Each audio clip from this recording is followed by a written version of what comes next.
अगर भानगढ़ किले के इतिहास के बारे में बात करें तो इससे दो अलग अलग कहानी सामने निकल कर आती है, जिसकी वजह से भानगढ़ किले को इतना डरावना बताया जाता है। हम आपको भानगढ़ किले की दो भूतिया कहानी के बारे में बताने जा रहे हैं।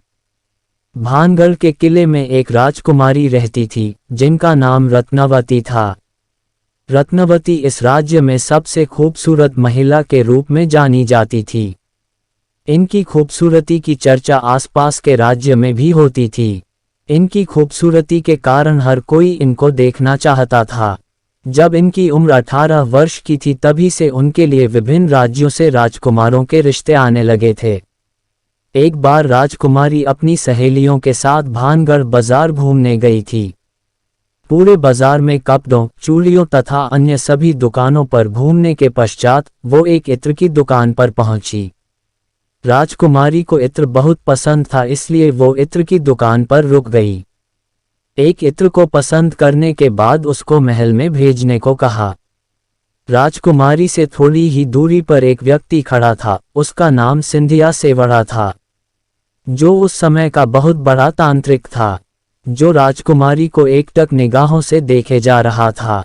उसे पहली नज़र में राजकुमारी रत्नावती से प्यार हो गया था। वहां से जाते वक्त राजकुमारी ने उसकी तरफ ध्यान भी नहीं दिया था, इसलिए तांत्रिक बहुत ही गुस्सा हो गया था। राजकुमारी रत्नावती का प्यार पाने के लिए उस तांत्रिक ने एक योजना बनाई। उसने इत्र की दुकान पर जाकर इत्र की बोतल पर काला जादू कर दिया, जिसको राजकुमारी रत्नावती ने खरीदा था।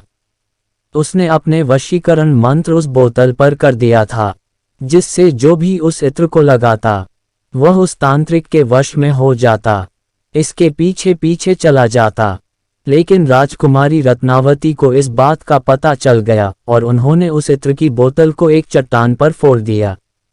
वह चट्टान लुढ़कते हुए तांत्रिक के ऊपर जा गिरा, जिससे उसकी मृत्यु हो गई। लेकिन उस तांत्रिक ने मरते समय पूरे भानगढ़ को श्राप दे दिया कि कुछ ही दिनों में पूरा भानगढ़ तबाह हो जाएगा। यहाँ उपस्थित सभी लोग मर जाएंगे। तांत्रिक के मरने के कुछ ही महीनों बाद भानगढ़ और अजबगढ़ राज्य के बीच युद्ध हो गया, जिसमें भानगढ़ की हार हुई और वहां के सभी व्यक्ति मारे गए, जिसमें राजकुमारी रत्नावती की भी मृत्यु हो गई। इसके बाद पूरा भानगढ़ सुनसान हो गया। लोगों का मानना है कि वहां पर मारे गए लोगों की आत्माएं आज भी भटकती हैं। जहां आज भानगढ़ किला उपस्थित है, उससे कुछ दूरी पर एक ऋषि मुनि की कुटिया थी, जिसमें ऋषि बालूनाथ रहते थे। भानगढ़ किला बनवाने से पहले राजा भगवंत दास अपने किले के निर्माण की योजना को ऋषि को बताया।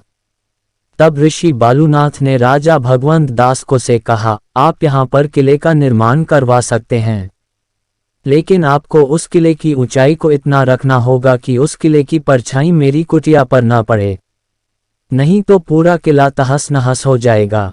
लेकिन राजा भगवंत दास ने ऋषि की इस बात पर इतना ध्यान नहीं दिया। उन्होंने अपने किले को 7 मंजिला ऊंचा बनवाया, जिसकी परछाई ऋषि बालूनाथ की कुटिया तक जाती थी। इसीलिए कुछ समय के बाद किला तबाह हो गया और वहां से सभी लोग मारे गए। भानगढ़ किले की किसी भी कहानी का कोई प्रमाण नहीं मिलता है, लेकिन वहां के मूल निवासियों के अनुसार आज भी शाम होने के बाद भानगढ़ किले के गलियारों में इंसानी आवाजें सुनाई देती हैं। वहां के नर्तकियों की हवेली से घुंघरू की आवाज आती हैं। लोगों का मानना है कि रातों में राजा अपने दरबार में आज भी फैसले सुनाते हैं। कहा जाता है कि जो भी भानगढ़ किले में रात को रुकता है, वह या तो मृत पाया जाता है या फिर पागल हो जाता है।